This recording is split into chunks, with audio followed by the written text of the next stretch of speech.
I'm a right-handed person, so my fun challenge for this video was to do a left-handed drawing. Now, it's an exaggeration to say that my left hand is my non-dominant hand. It's my totally neglected, covered in cobwebs hand. And let me say at the end, I'll compare the drawing I do now with a drawing I made of this same scene for another video. But besides being fun, doing this focused me on 8 qualities of the way we put marks on paper that I realized are very important to how my drawings look when they're finished. And so while you watch me stumble through this, what was in real time 27-minute drawing, so it's sped up to slightly more than double time, I want to outline the 8 qualities of putting marks on paper that this made me reflect on. And the first was simply how I hold my pen, where I hold my pen. And when there's something as intuitive as this that suddenly is totally new, it's really disorienting. But it did show me, as I played around for about 90 seconds before I put the camera on with holding the pen, just what a difference it makes for control of the pen and of lines. And even, of course, where up or down the pen we hold it, up or down the barrel of the pen. So all of these things became real issues. So don't presume, we shouldn't presume that the way we hold our pen is necessarily the most helpful way. Now, the second thing that became clearly very important, and you're seeing it now, is that line control is really important. And by line control, I mean our ability to place a line where we visualize it needs to be on the paper. Now, we can put a line in the wrong place, but we didn't realize it was going to be the wrong place. But I'm talking about when we see where the line needs to go and we just can't get it in that place because we don't have the control over our pen and our hand and our arm that we need. And this was huge. I mean, goodness, look at this. This is possibly the worst the drawing looks, I think. I must have just bumped that light and brought it back over the paper. So hopefully I knock it back at some stage. Now, how's that for a perfect first go of the ellipse for the clock? I thought I wouldn't bother trying to put the numbers on the clock. As you can see, there's an awful lot of time just spent thinking, how on earth can I make the line I want to make? Because I was actually feeling a bit spooked at my lack of line control at this point. And now I start to do some of the details. One of the things I did do, I did discover though, in looking at line control, that the direction of the line is important. Do I go from left to right or right to left? And I found that sometimes I began to go different directions depending whether the line was predominantly a vertically upwards or downwards line. I found that whether I was pulling or pushing my line gave me a remarkably different amount of control, again, according to the direction I was doing the line. And so I began to realize that there was an awful lot about my line drawing which has become intuitive over the thousands of drawings I've done, but actually are individually significant factors for how I control my lines and get the effects I wanted. Possibly the factor of line work that became most impacting to me and that I was most aware of throughout the whole drawing was the variation of marks that normally I have up my sleeve, so to speak, to do. Whether I'm doing lines, whether I'm doing dashes or curves or little hooks or dots, I found that I was unable to have the same level of sophistication, if you like. I was much more restricted in what I could draw. I really was just coming down to lines, and if I tried to do some smaller lines speedily, I found that the control plummeted even more.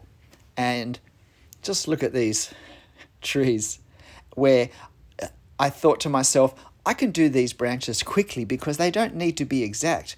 And I found that it was almost like I had no control over the pen whatsoever. And again, it made me realize every line counts. Every line needs control. And the fact that some subjects seem to be easier when I draw them now is simply an indication of the level of experience that I've got in creating certain effects with the way I draw my lines and group them. And that I've just taken that for granted. And when that's all taken away, all that past experience with my right hand, I discover, in fact, that every line needs focus and control. And so hatching became a real problem in this. And I haven't done a huge amount of hatching yet, but I do shortly when I do that bush and some of the other trees. Another factor that became very difficult that I'm just doing now is the fineness of detail was severely compromised by all of the above. I couldn't control the direction of my lines as well, so I couldn't get these perspective angles as exact as I certainly would have liked. I couldn't get the spaces between the courses of stone as close as I would have liked, and then I couldn't do the vertical lines as well either. I went to go from right to left with these lines I'm doing now, and then I realized that I wouldn't be able to match them up with where the courses of stone were at the corner if I did that, even though that felt like it was going to be a more accurate direction for me. And then I thought I would try and colour in a few of these stones to represent the darker stained stones. So the fineness of detail was a real problem because I lacked the control to create accuracy in that fineness. And then I found with this shrub here, and particularly in the outline, I lacked the control to create variety in the edging in the silhouette. And so in the end, all my marks around the outside of this bush, I felt had a very heavy-handed sameness to them. And speaking of heavy-handed, brings us up to another point, and that's and again, this is one that I really noticed and really felt the loss of in my ability to control my line work, and that was the variation of each line stroke with a heavy or a lighter stroke to create a darker or a lighter line, as well as a more solid line or a more ephemeral, lighter effect. And I found, in effect, I only had one line. I only had one ability to draw a line, and that was a fairly heavy, plodding line. And I really felt that my drawing lacked a fair amount of finesse, not just because the lines were all over the place, but because I couldn't vary the darkness, the thickness of the lines, even in using the one pen. I did switch from my 0.3 to a 0.2 when I did those trees at the very left of the drawing behind the church. So they do look a little bit lighter.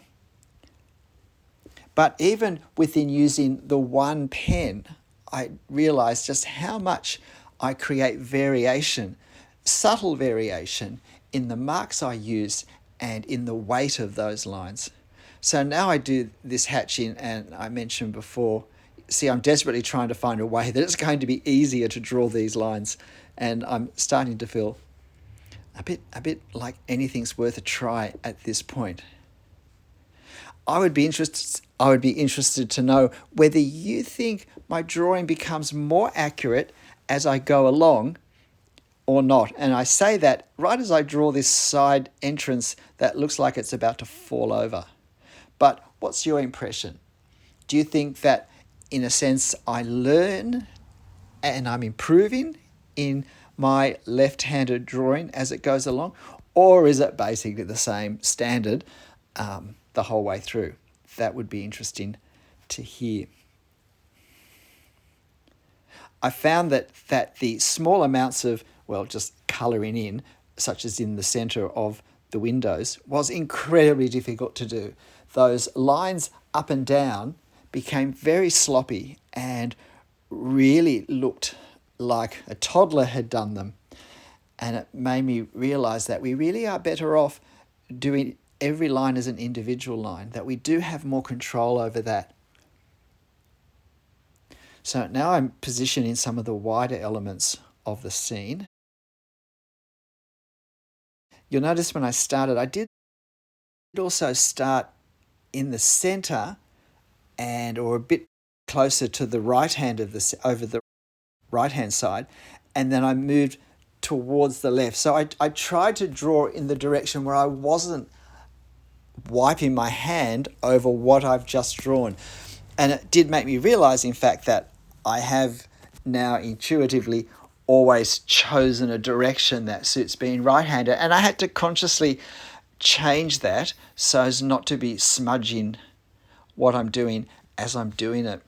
So we're getting towards the end. This tree was, again, a bit of a challenge because there was just so many marks to place on it, and the direction of the marks was important because that indicates both the way the foliage is attached to the tree, but also the way the branches grow.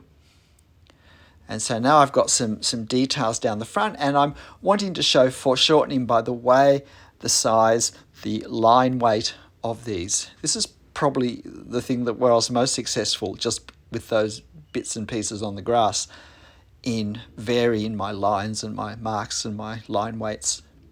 So now I'm just trying to get this done. We're just about done, and in a moment I'll show you the two drawings side by side, and you can see what is the difference of having control over all these elements of drawing and not.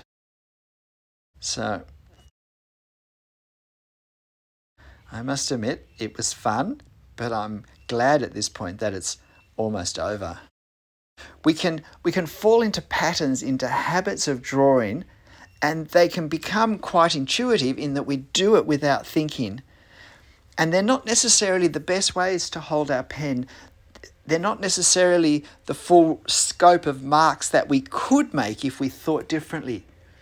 We don't necessarily vary our line making as much as we could to introduce a liveliness into our subjects. We may actually be compromising our ability to do fine lines by the way we make our lines.